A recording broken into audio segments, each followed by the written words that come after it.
The sun beat down mercilessly on the auction platform where Zara Wilkins stood with her head bowed, dust clinging to her threadbare dress and tears threatening to spill from her emerald eyes. The year was 1875, and Reno, Nevada, had never felt more hostile to a woman with nothing but her name to her credit. The auctioneer's voice rang out across the town square, each word a lash against her dignity. "What'll you give for this one? Hardly worth the clothes on her back." "Farms gone, families gone, nothing but debts to her name." Zara bit her lip until she tasted blood. 6 months ago, she'd been the daughter of a respected rancher. Now, after her father's death revealed mountains of gambling debts, she faced the ultimate humiliation, being sold off to cover what he owed. At 22, she was being auctioned like livestock to whoever would take on her father's obligations. $5. Someone called out, followed by raucous laughter. 10, and only because she might clean better than she looks. Another voice shouted. The crowd of men, ranchers, miners, merchants, and drifters eyed her with various degrees of interest, most seeing not a human being but a bargain, a servant, or worse. The sun seemed to sear through her cotton bonnet as the auctioneer continued his degrading patter, going once at $15. "Who'll give me 20 for this worthless? I'll take her." The voice was quiet but carried across the sudden hush. Zara lifted her gaze to find its source. At the back of the crowd stood a man she'd never seen before. Tall and broad-shouldered, he wore simple clothes, faded denim, a cotton shirt, and a wide-brimmed hat that shadowed his features. Unlike the others, he didn't leer or laugh. "You'll take her for 15, mister?" The auctioneer sounded surprised. "I'll take on her debts." The stranger stepped forward and the crowd parted. All of them.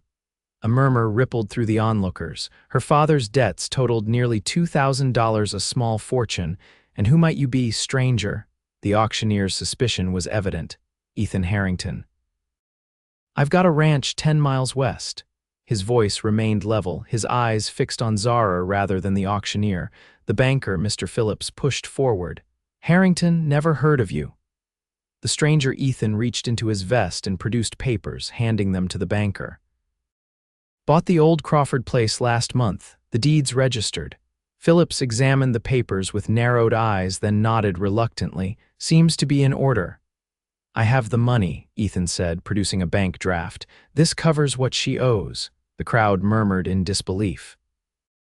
Zara stared at the stranger, unable to comprehend why anyone would pay such a sum for her. Fear clutched at her heart. What would this man expect in return?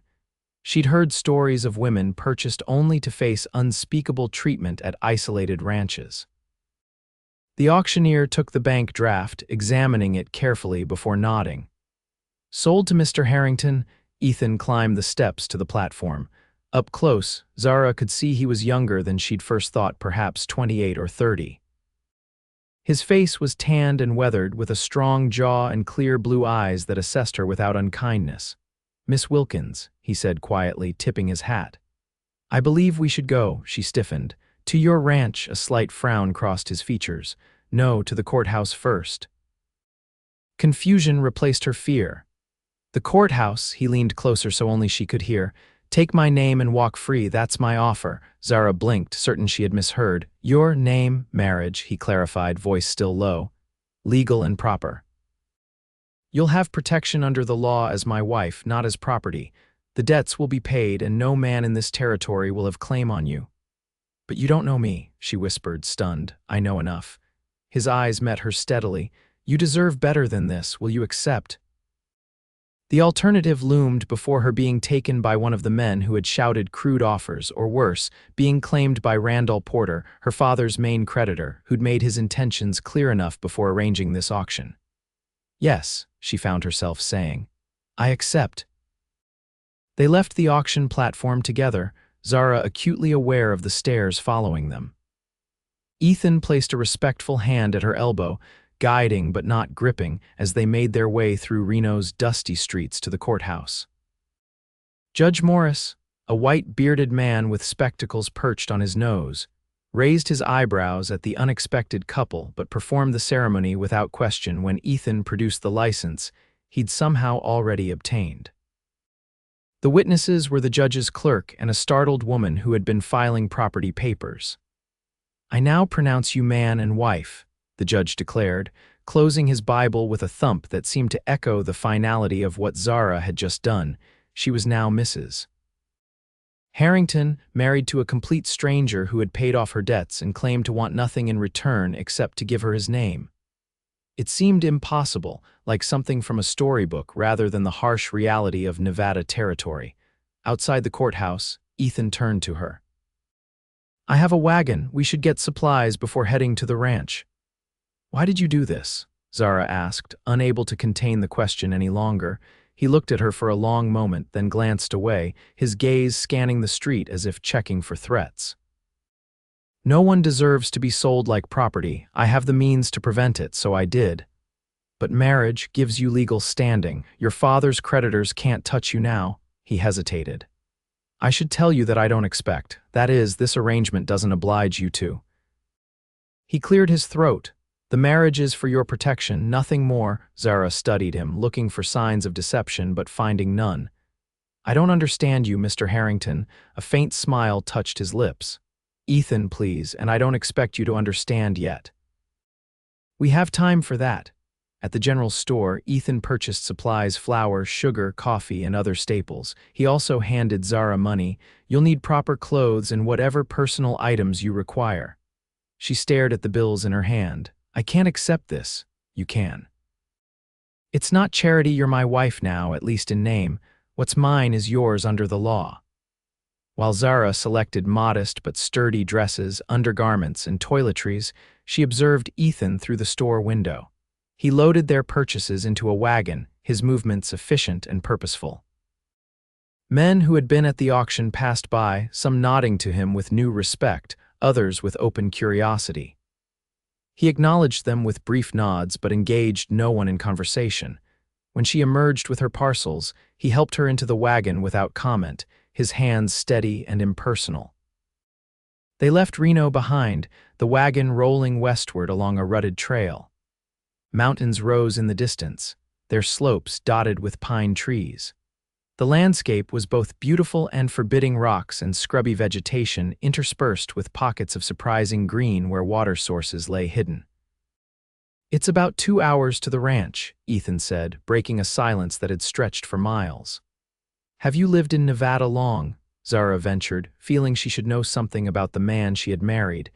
"No, came west from Missouri about 5 years ago. Worked ranches in California, saved my money. When I heard the Crawford place was available, I decided it was time to have my own land." "You were at the auction by chance?" His hands tightened on the reins. "No, I heard in town what was happening. That a woman was being sold to cover her father's debts. And you decided to rescue me." She couldn't keep the edge from her voice. Like some knight in a fairy tale. Ethan glanced at her, his expression unreadable. Not a knight, just a man who's seen too much injustice to walk past another. They fell silent again until the wagon crested a rise, revealing a valley nestled between foothills. A modest ranch house stood in the center, with a barn, corral, and several outbuildings nearby. A creek wound through the property, its banks lined with cottonwood trees. "Crawford's place my place now," Ethan said. "Your home if you choose to stay." "If I choose," he nodded. "The marriage gives you protection. If you want to move on once things settle to a city perhaps where you might find more suitable prospects, I won't stop you. You'd let me go." "After paying my father's debts." "I didn't buy you, Zara. I bought your freedom." He guided the wagon down the slope. "What you do with it is your choice." The ranch house was simple but solidly built, with 2 bedrooms, a kitchen, and a small parlor. The furniture was sparse but functional: a table with 4 chairs, a sofa, a rocking chair near the stone hearth. Everything was clean but showed signs of a previous owner's long habitation. "I've been sleeping in the small bedroom," Ethan said, carrying her parcels inside. "You can take the larger one. I'll move my things." "This is very considerate of you," Zara said, struggling to reconcile his actions with her expectations. "It's only right." He set her packages on the kitchen table. "I'll see to the horses and bring in the supplies. Make yourself at home." Alone in the house, Zara explored her new surroundings. The larger bedroom held a bed with a faded quilt, a bureau, and a small mirror. The window overlooked the distant mountains, now gilded by the late afternoon sun. She opened one of her packages and changed from her auction clothes into a simple blue dress. The fabric was sturdier than what she'd worn before her father's death, designed for ranch work rather than social calls, but it felt like armor after the vulnerability of the auction platform. Through the window, she watched Ethan unhitch the horses and lead them to the corral. His movements were methodical, practiced. A man comfortable with hard work and solitude. By the time he returned to the house, Zara had put away her new belongings and was examining the kitchen. "I'm afraid I'm not much of a cook," Ethan said from the doorway, removing his hat. "But there's venison stew from yesterday if you're hungry. I can cook," Zara offered. "It's one thing I'm good at." "You don't have to, please. I need to do something useful." He nodded, understanding in his eyes. "The pantry's stocked with basics. Whatever you need that isn't there, we can get in town next week." Zara heated the stew and found cornbread wrapped in a cloth. They ate at the kitchen table, the silence between them no longer as strained but still heavy with unasked questions. "How did my father's debts come to your attention?" she finally asked. Ethan set down his spoon. "When I bought this place, I hired a man named Cooper to help with some repairs." He mentioned the auction, said Porter had engineered the whole thing. "Randall Porter," Zara said, the name bitter on her tongue. "He loaned my father money for years. After Papa died, he came to collect, saying he'd forgive the debt if I'd agree to certain arrangements." Ethan's jaw tightened. "Porter has a reputation. I refused him. That's when he arranged the auction, said if he couldn't have me willingly, he'd buy me along with the debt. That explains his expression when I outbid him." Zara blinked. "Porter was there, I didn't see him. He stayed at the back until I stepped forward, left looking like he'd bitten into something rotten." A ghost of a smile touched Ethan's lips. "Not a man used to losing. He's dangerous," Zara warned. "He controls half the businesses in Reno." "I don't doubt it." Ethan's voice was calm. "But you're legally my wife now. Even Porter has to respect that." After dinner, Ethan showed her the rest of the property by lantern light: the barn with its 4 horses, the chicken coop, the vegetable garden that needed tending. "The previous owner let things go toward the end," he explained. "I've been working on repairs, but there's only so much one man can do." "I can help," Zara said. "I grew up on a ranch. I know what needs doing." He studied her in the lantern's glow. "Your father's ranch, was it profitable before the debts?" "Very. Papa knew ranching. She hesitated. "He had demons. After Mama died, he started gambling. Small bets at first, then larger ones. He'd win sometimes, enough to keep him believing the next big win was coming." "I'm sorry." "The last year was the worst. He'd disappear for days, come back broke or flush with cash that never lasted." Zara's voice grew quiet. "I tried to keep things running, but I couldn't access the accounts without him. By the time he died, Porter owned everything." Ethan nodded, his expression thoughtful. "Tomorrow, we'll set up a bank account in your name as well as mine. What's yours should remain yours, no matter what." That night, alone in her new bedroom, Zara stared at the ceiling and tried to make sense of her situation. Yesterday, she'd faced ruin and degradation. Today, she was married to a stranger who asked nothing of her and offered protection without demands. It didn't make sense. Men didn't act this way, not in her experience. There had to be something he wasn't telling her, some reason behind his generosity that would eventually come to light.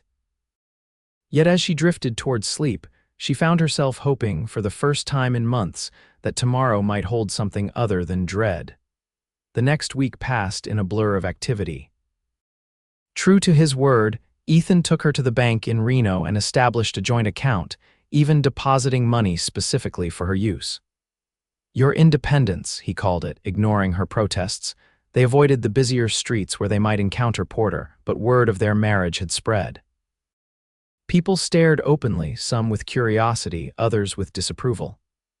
A marriage born of an auction wasn't the sort of thing Nevada society endorsed, even in a frontier town like Reno. Back at the ranch, they fell into an uneasy routine. Zara took over the cooking and household tasks, while Ethan worked from dawn to dusk repairing fences, tending livestock, and preparing for the coming winter. They worked side by side in the garden, replanting vegetables that might still mature before the first frost. Ethan remained a mystery, unfailingly polite but revealing little about himself. He slept in the small bedroom as promised and never entered her room or made any advances. Their conversations remained practical, focused on the ranch and immediate needs. At the end of the second week, as they ate supper, Zara decided to bridge the distance between them. "You mentioned Missouri," she said. "Did you have family there?" Ethan looked up from his plate, surprise flickering across his face. "Yes, parents, 2 sisters. They still live near Springfield." "Do you write to them?" "When I can. Mail's unreliable out here." "What brought you west? Most men come for gold or land." He set down his fork. "I fought for the Union in '65, last year of the war. When I came home, everything looked different, felt different. The war changed you." "Changed everyone." He stared into his coffee. "My father wanted me to stay, take over the family store, but I couldn't settle back into that life, so you came west to start fresh." "Something like that." Ethan met her gaze. "What about you? Was your family always in Nevada?" "No. We came from Illinois when I was 12. Papa wanted to be a rancher, not a shopkeeper. Mama wasn't convinced, but she loved him too much to refuse." Zara smiled at the memory. "She made it a home, though. Planted flowers around the house, insisted on proper Sunday dinners, made sure I continued my education." "She sounds like a remarkable woman." She was. When the fever took her 3 years ago, something in Papa broke. That's when the gambling started in earnest. "And you were left to manage on your own." "I tried." Zara's voice caught. "I really tried to keep everything together, but I couldn't stop him from signing away the ranch piece by piece." Ethan's expression softened. "You did what you could, that's all anyone can do." "Not enough, clearly," she said bitterly, "or I wouldn't have ended up on that auction block." "That wasn't your doing, wasn't it? If I'd been smarter, found a way to manage the debts, Porter would have found another way to trap you," Ethan interrupted firmly. "Men like that always do." His certainty gave her pause. "You seem to know his type well." Something dark flashed in Ethan's eyes. "I've encountered men who prey on others' misfortune. They're all cut from the same cloth." The conversation had ventured into territory that clearly troubled him, so Zara changed direction. "Tell me about your sisters. Are they older or younger?" The tension in his shoulders eased. "Younger. Sarah's 24, married to the local doctor. Mary's 20, teaching school." A genuine smile transformed his face. "Both stubborn as mules and twice as clever. You miss them." "Every day." He cleared his throat. "They'd like you." The simple statement, offered without calculation, touched Zara more deeply than grand declarations might have. "I think I'd like them too." After that evening, something shifted between them. Ethan began to share more of himself, stories from his childhood, his time in the army, his dreams for the ranch.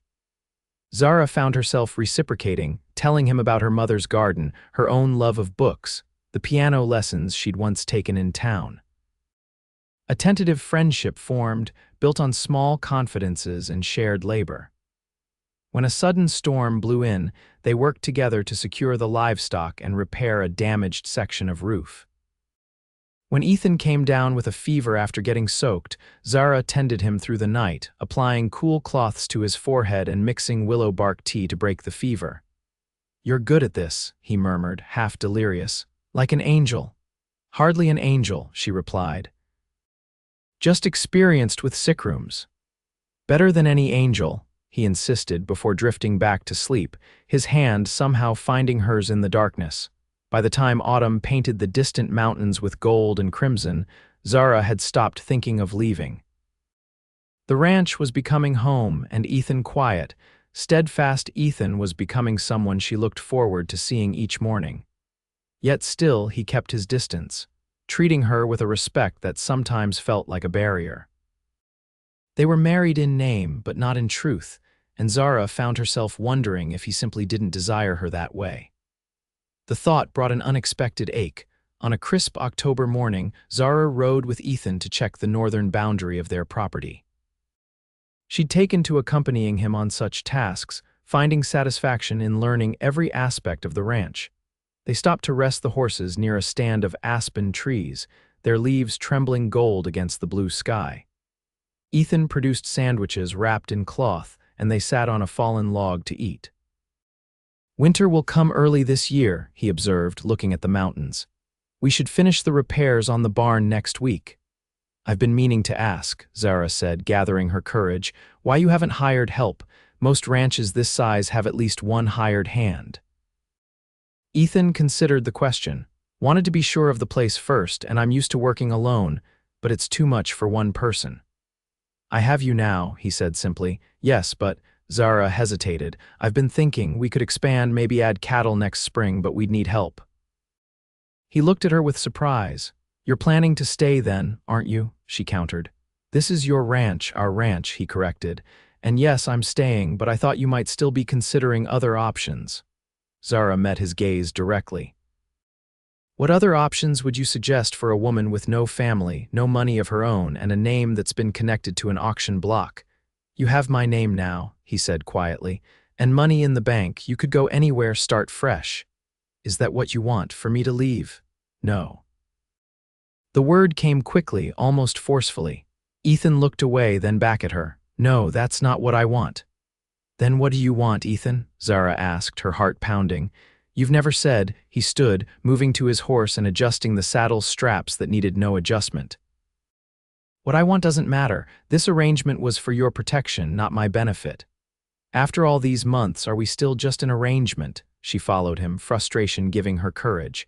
"I need to know what this is, Ethan, what we are to each other." His hands stilled on the leather. "What do you want us to be?" "More than this," she admitted. "More than two people sharing a house but tiptoeing around each other. More than a marriage in name only." Ethan turned to face her, his expression more vulnerable than she'd ever seen it. "I didn't want to press. You'd been through enough. Being forced into a marriage with a stranger wasn't much better than being sold outright." "I wasn't forced," Zara said softly. "I chose to marry you, and in these months I've come to—" She took a deep breath. "I've come to care for you, Ethan. Not out of gratitude, but because of who you are." He reached out, his hand hovering near her face but not quite touching. "Zara," the crack of a rifle split the air. Ethan's eyes widened in shock. Then he was shoving her down behind the fallen log, his body covering hers as another shot splintered bark near their heads. "Stay down," he ordered, his voice transformed into something hard and commanding. He reached for his own rifle, secured in its scabbard on his saddle. Their horses, startled by the gunfire, had moved several yards away, leaving them exposed. "Harrington," a voice called from the trees. "Send out the woman and you might live." Ethan's jaw tightened. "Porter," he muttered. "What does he want?" Zara whispered, fear clutching at her throat. "You." Ethan's eyes scanned the tree line. "He's not a man who accepts losing." "I count 3 of them," Zara said, peering carefully through a gap in the log. 2 on the left, 1 on the right. Ethan glanced at her with new appreciation. "Good eye. Papa taught me to hunt. What's our plan?" "We need to reach the horses." He removed his pistol from its holster and pressed it into her hands. "Can you shoot?" "Yes. If anyone gets close, don't hesitate." His eyes held hers. "I'll create a distraction. When I do, run for the horses. I'm not leaving you, you're not. We'll go together, but I need to draw their fire first." He checked his rifle. "Ready." Before she could answer, Ethan fired 2 rapid shots toward the trees, then sprang up and raced toward a boulder 20 yards away. Bullets kicked up dirt around him, but he reached cover unharmed. Zara steeled herself, then made her dash toward the horses. She'd almost reached them when a figure emerged from behind a tree, blocking her path. "Mrs. Harrington," Randall Porter said with a cold smile, "or should I say the former Miss Wilkins, you've led me on quite a chase." He was exactly as she remembered, 50-ish, expensively dressed even for a hunting party, with cold eyes and a smile that never reached them. "Get out of my way, Porter," she said, raising the pistol. He chuckled. Now, we both know you're not going to shoot me. Your father owed me a great deal of money I was willing to forgive for the right arrangement. My husband paid those debts. Your husband interfered in a private business matter." Porter's smile vanished. "No one crosses me without consequences. Especially not some drifter with mysterious money." "Zara, down." Ethan's voice rang out. She dropped to the ground as a shot whizzed over her head. One of Porter's men cried out and fell from behind a tree. Porter lunged for her, but Zara rolled aside, coming up with the pistol still gripped firmly. Without hesitation, she fired. The bullet caught Porter in the shoulder, spinning him backward. He clutched at the wound, his face contorted with shock and rage. "You little!" Another shot rang out, and Porter fell to his knees as a second bullet tore through his leg.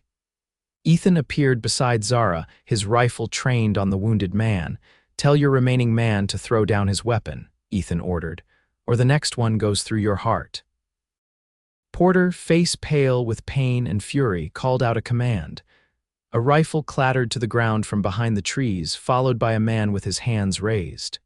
"This isn't over, Harrington," Porter growled. "You think you can come into my territory, take what's mine? She was never yours," Ethan said, his voice dangerously soft. "And this land isn't your territory, it belongs to the people who work it."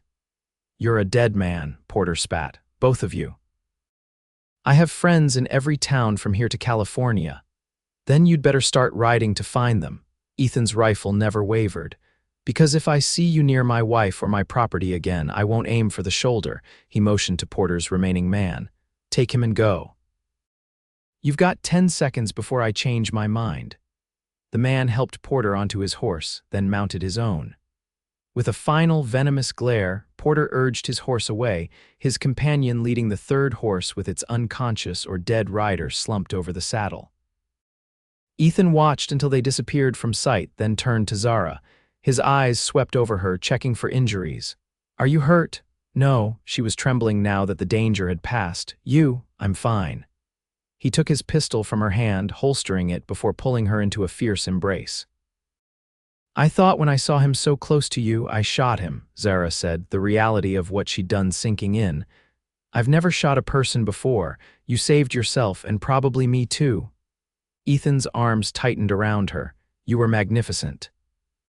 She looked up at him, finding his face transformed by emotion, fear, relief, and something else she'd seen glimpses of but never so openly displayed. "This isn't over, is it? Porter will come back. Not any time soon. A man like that won't risk his life, he'll send others to do his dirty work." Ethan brushed a strand of hair from her face, his touch gentle despite the circumstances. "We'll be ready. We should report this to the sheriff." "We will, but Porter has influence in Reno." He helped her onto her horse. "We might need to consider other options." They rode back to the ranch in tense silence, alert for any sign of pursuit. Ethan insisted on checking the property thoroughly before allowing Zara inside the house. While Ethan took care of the horses, Zara built up the fire and put coffee on to boil. Her hands had finally stopped shaking by the time he entered the kitchen, his face grim. "We need to talk," he said, accepting the cup she offered, "about Porter and about us." Zara sat across from him at the table. "I'm listening." Ethan stared into his coffee for a long moment. "Porter was right about one thing. I did come into town with money that might seem mysterious for a simple rancher." "Is that why you've avoided hiring help, to prevent questions?" He nodded. "The money's legitimate, but it came from complicated circumstances." "What circumstances, Ethan?" Zara asked gently. He met her gaze. "Before I came to Nevada, I worked for the Pinkerton Agency." Zara's eyes widened. The Pinkertons were famous or infamous, depending on one's perspective, for their detective work and security operations. "You were a detective for 3 years." "I specialized in tracking men who preyed on others' confidence, men, blackmailers, loan sharks who operated just inside the law while ruining lives." "Men like Porter." "Exactly like Porter." Ethan's expression hardened. "My last case involved a banker in Sacramento who'd forced dozens of families into ruin through manipulated loans. When we finally gathered enough evidence to arrest him, he had already destroyed lives beyond repair, including a young woman who took her own life rather than face the arrangements he'd proposed to clear her father's debts." "That's why you came to the auction," Zara realized. "Not just out of general decency, but because you'd seen it before." Ethan nodded. "When Cooper told me what was happening, I recognized the pattern. I couldn't let it happen again. But the money was a reward from my last case. The banker had powerful friends, but even more powerful enemies." When he was convicted, one of his victims, a wealthy businessman whose daughter had been ruined, gave me a substantial reward. I decided it was time to leave that life behind. Why ranching? Why Nevada? A smile touched his lips. My grandfather had a farm in Missouri. Those were the happiest days of my childhood. After what I'd seen with the Pinkertons, I wanted something honest, something that created rather than exposed. Zara reached across the table and took his hand. Thank you for telling me, but this doesn't change the immediate problem. Porter will come after us. Yes, Ethan admitted, and we have choices to make. We could sell the ranch, move somewhere Porter can't reach, Montana perhaps, or even back east. Is that what you want to run? What I want, Ethan said slowly, is a life with you. A real marriage if you'll have me, wherever that might be. Zara felt warmth spread through her chest. This is our home, Ethan. I don't want to run, not from Porter, not from the life we're building here. It could be dangerous. Life is dangerous, she countered, but we're stronger together. Ethan stood, drawing her up with him. Together, then. He cupped her face in his hands. Zara Harrington, will you stay with me, not just in name, but in truth, as my wife in every way? Yes, she whispered, I will.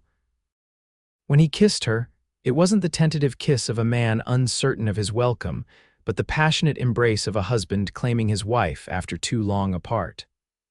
Zara responded with equal fervor, months of unspoken longing finally finding expression.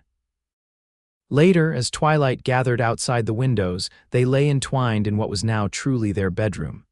Ethan traced patterns on her bare shoulder, his touch reverent. We should go to the sheriff tomorrow, he said, make a formal complaint against Porter. Will it help? Maybe not immediately, but creating an official record is important. Zara nodded against his chest, and then we prepare, hire trustworthy hands, improve our defenses. His arms tightened around her. And build the life we want, not the one Porter or anyone else tries to force on us. The next morning, they rode into Reno together. The sheriff, a weathered man named Jenkins, listened to their account of Porter's ambush with a carefully neutral expression. That's a serious accusation against a prominent citizen, he said when they finished. It's the truth, Ethan replied evenly. And there's a wounded man who can confirm it if you care to question him. Jenkins sighed. Look, Harrington, I don't doubt you're telling it straight, but Porter practically owns half the businesses in town, including the one that pays for my deputies. So you'll do nothing? Zara demanded. I didn't say that, madam. Jenkins leaned forward. I'll file your report, and I'll have a word with Porter unofficial-like. Let him know I'm watching. Not enough, Ethan said flatly. It's what I can offer. Jenkins scratched his beard. Though if you're looking for more substantial backing, you might want to speak with Judge Morris. He's no friend of Porter's, especially since Porter tried to bribe him last year. It was more than they'd expected. Judge Morris remembered them from their hasty wedding and listened gravely to their story. Porter has overreached this time, he said, peering at them over his spectacles. Attempted murder is beyond even his usual machinations. Can anything be done? Ethan asked. I can issue a restraining order, though its effectiveness depends on the sheriff's willingness to enforce it. The judge removed his spectacles, polishing them thoughtfully. More practically, I suggest you make alliances. Porter has influence, but he also has enemies. The Wilsons at the neighboring ranch have no love for him, nor does Meredith Baker at the newspaper. Newspaper, Zara repeated. The Reno Gazette. Mrs. Baker took it over after her husband died last year. She's been running stories on local corruption, carefully worded, of course, but pointed. They left the courthouse with a restraining order and new purpose. At the newspaper office, Meredith Baker, a sharp-eyed woman in her 40s, listened to their abbreviated account with professional interest. I've been gathering information on Porter for months, she admitted, but he's careful. Never leaves evidence that would stand in court. He attacked us in broad daylight, Ethan pointed out. Your word against his, unfortunately. Mrs. Baker tapped her pencil against her desk. What I need is documentation, loan agreements, property transfers showing patterns of fraud. Zara straightened. My father kept records of every transaction with Porter. I thought they were lost when the ranch was sold, but they might still be in the bank's archives. Mrs. Baker's eyes gleamed. That would be extremely valuable. If you can obtain copies, I'd be most interested. Their next stop was the Wilson Ranch, where they were welcomed cautiously until Ethan explained the situation. Porter tried to force us to sell last spring, Robert Wilson confirmed, his weathered face grim. When we refused, our cattle started disappearing. Nothing we could prove, mind you. We're organizing a group of ranchers, his wife Margaret added. For mutual protection, you'd be welcome to join. By the time they returned to their ranch, they had the beginnings of a strategy. The next morning, Ethan rode to Carson City to place an advertisement for ranch hands, specifying veterans preferred. Men who have served tend to be loyal to those who treat them fairly, he explained, and they know how to handle trouble. Within 2 weeks, they had hired 3 hands: Thomas Cooper, who had first told Ethan about the auction, James Franklin, a former cavalry sergeant with a quiet demeanor and vigilant eyes, and Daniel Martinez, a skilled horseman whose family had ranched in the territory for generations. With help at the ranch, Zara focused on gathering evidence. She worked with the bank clerk to locate her father's records, discovering patterns that suggested Porter had deliberately manipulated interest rates and payment terms to engineer defaults. Mrs. Baker's first article appeared in November, a seemingly innocuous piece about banking practices that nevertheless highlighted questionable loans provided by Porter's financial interests.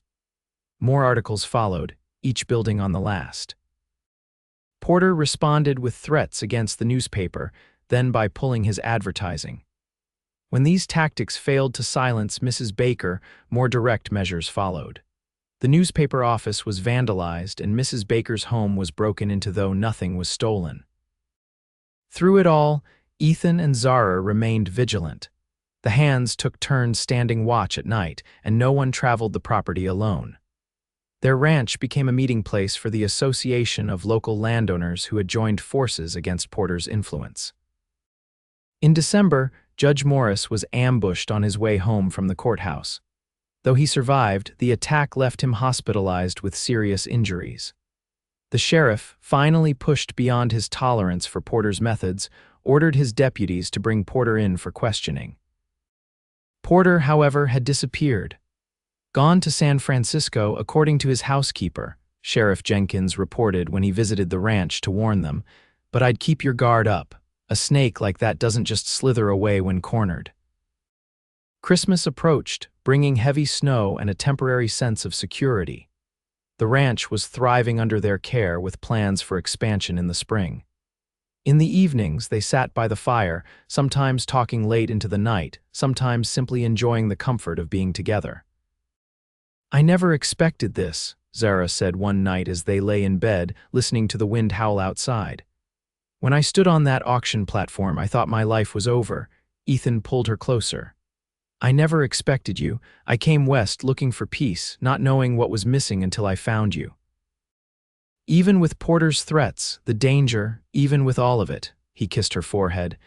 You're worth fighting for, Zara Harrington. The attack, when it came, wasn't the frontal assault they'd prepared for.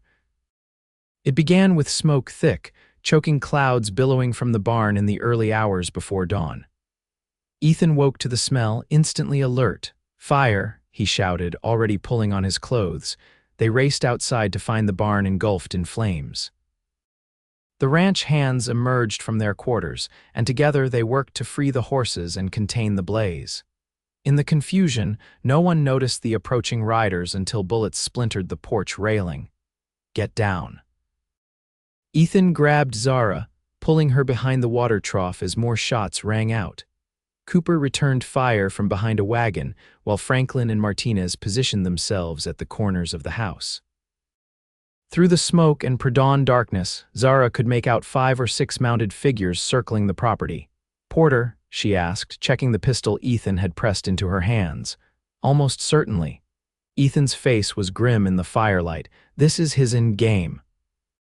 The attackers spread out, seeking better positions. One fell from his horse as Franklin's rifle cracked, but the others continued their advance, using the burning barn's glow to sight their targets while remaining in shadow themselves. We need to reach the house, Ethan said. Cooper. Covering fire, Cooper's rifle barked a response, and they made a desperate dash for the porch. Bullets kicked up dirt at their heels, but they reached the relative safety of the house unharmed. Franklin and Martinez followed, backing through the door with rifles still trained outward. 5 attackers, Franklin reported. 1 down, 4 still active. They've surrounded the house. Options? Ethan asked, peering through a window. Wait for daylight, Martinez suggested. Better visibility works in our favor. The barn will be ashes by then, Cooper said. The barn doesn't matter. Lives do. Ethan checked his ammunition. If they want the ranch, they'll try to burn us out. Water buckets by every window and keep an eye on the roof. They settled in for a siege, each taking a position at a different window. Zara moved between them, distributing ammunition and water, her movements calm despite the fear churning inside her. An hour passed with sporadic gunfire exchanged whenever an attacker grew bold enough to approach. The barn collapsed in a shower of sparks, but the wind blew the embers away from the house rather than toward it. As dawn lightened the eastern sky, one of the attackers called out, "Harrington, send out the woman and we'll let the rest of you live." "That's Porter," Zara whispered, recognizing the voice. Ethan's jaw tightened. "He's getting desperate." "You hear me, Harrington," Porter shouted. "This ends today. The woman was mine by rights. The debt is still unpaid." "The debt was paid in full," Ethan called back. "Leave now and you might live to see noon." Porter's response was a volley of gunfire that shattered windows and splintered the doorframe. "He's moving closer," Franklin warned, sighting down his rifle. "Northwest corner behind the woodpile." Before anyone could respond, a new sound cut through the morning hoof beats, many of them approaching from the east. "Riders coming," Martinez reported.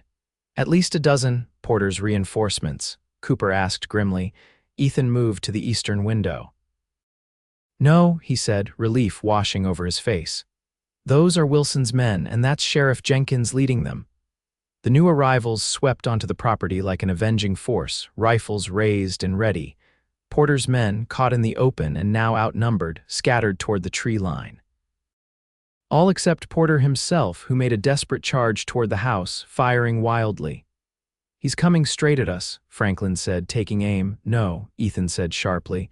"He's mine." He stepped onto the porch, rifle steady despite the bullets whining past him.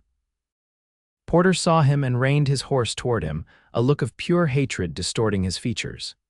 "You've ruined me, Harrington," he screamed, raising his pistol. Ethan fired once. The bullet struck Porter squarely in the chest, throwing him backward off his horse. He lay motionless in the dirt as the sheriff and his posse rounded up the remaining attackers. Sheriff Jenkins dismounted beside Porter's body, checking for signs of life before shaking his head. "Dead," he confirmed. "Shot through the heart."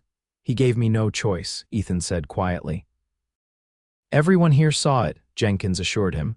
"Clear case of self-defense." Robert Wilson approached, rifle still in hand. "Meredith Baker got word Porter was gathering men for an attack. We came as soon as we could." "You came in time," Zara said, joining Ethan on the porch. "Thank you." The aftermath brought answers. Porter, facing financial collapse and criminal charges based on evidence Zara and Mrs. Baker had accumulated, had decided to eliminate the sources of his trouble before fleeing the territory. His remaining men, facing murder and arson charges, quickly implicated him in a series of crimes stretching back years. By spring, the barn had been rebuilt, the house repaired, and new cattle added to their expanding herd. The ranch hands stayed on, joined by 2 more as the operation grew. Ethan and Zara's reputation had spread throughout the county, not as the odd couple from the auction block, but as respected ranchers who had stood against corruption and won. On the anniversary of their wedding, Ethan took Zara riding to the Aspen Grove where Porter had ambushed them months before. The trees were budding with new green, the spot transformed from a place of danger to one of beauty. "I have something for you," he said, helping her down from her horse. From his saddlebag, he produced a small wooden box. "I should have given you this a year ago." Inside lay a gold ring with a small diamond. "A proper wedding ring," he explained. "The kind you deserved from the beginning."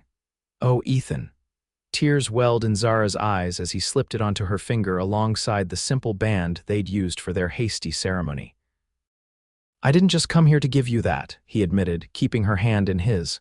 "I wanted to ask you something." "What is it?" "Our marriage started as an arrangement, a way to set you free, but it's become everything to me." His blue eyes held hers, sincere and unwavering. "I want to renew our vows, Zara. Not in a courthouse with strangers as witnesses, but in the church in Reno with friends around us. Will you marry me again, this time with no debts or dangers hanging over us?" "Yes," she whispered, her heart too full for more words. Their second wedding took place in June, with Judge Morris recovered from his injuries presiding and the church filled with well-wishers.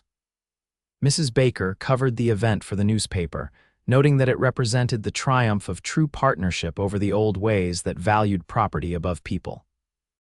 As summer turned to fall, Zara discovered she was expecting their first child. The news brought Ethan to his knees beside her, his face pressed against her still flat stomach, his shoulders shaking with emotion. "A family," he murmured. "Something I never thought I'd have." "The beginning of many generations of Harringtons on this land," Zara agreed, running her fingers through his hair. Their son, James William Harrington, was born the following spring, a strong, healthy boy with his father's blue eyes and his mother's determined chin. He was joined 2 years later by a daughter, Elizabeth Marie, whose arrival coincided with the completion of a new, larger ranch house built with the profits from their thriving operation. As the years passed, their ranch became known not just for its fine horses and cattle, but as a place where justice prevailed. Ethan occasionally used his Pinkerton skills to help the sheriff with difficult cases, while Zara worked with Mrs. Baker to establish the territory's first women's aid society, ensuring no woman would ever again face the auction block for a man's debts. On their 20th anniversary, as they sat on the porch watching their children, now teenagers, help the ranch hands with the evening chores, Ethan took Zara's hand, his thumb brushing over the ring he'd given her so long ago. "When I bid for you that day," he said softly, "I thought I was giving you freedom." "You did," Zara replied, leaning against his shoulder. "Freedom to become who I was meant to be. What I never expected," he continued, "was that you would free me as well. From loneliness, from the shadows of the past." From inside came the sounds of their youngest child, a surprise addition to their family 5 years earlier, practicing on the piano. Ethan had brought all the way from San Francisco as a gift for Zara's 30th birthday. "The auctioneer called me worthless," Zara mused, "the lowest point of my life." "He was wrong," Ethan said firmly. "You were priceless, you still are." The sun sank behind the mountains, painting the valley with gold, their valley, their legacy, built from what had begun as a desperate arrangement and blossomed into a love that defined them both. Not a fairy tale, but something better. A true story of two people who had found in each other exactly what they needed, exactly when they needed it most.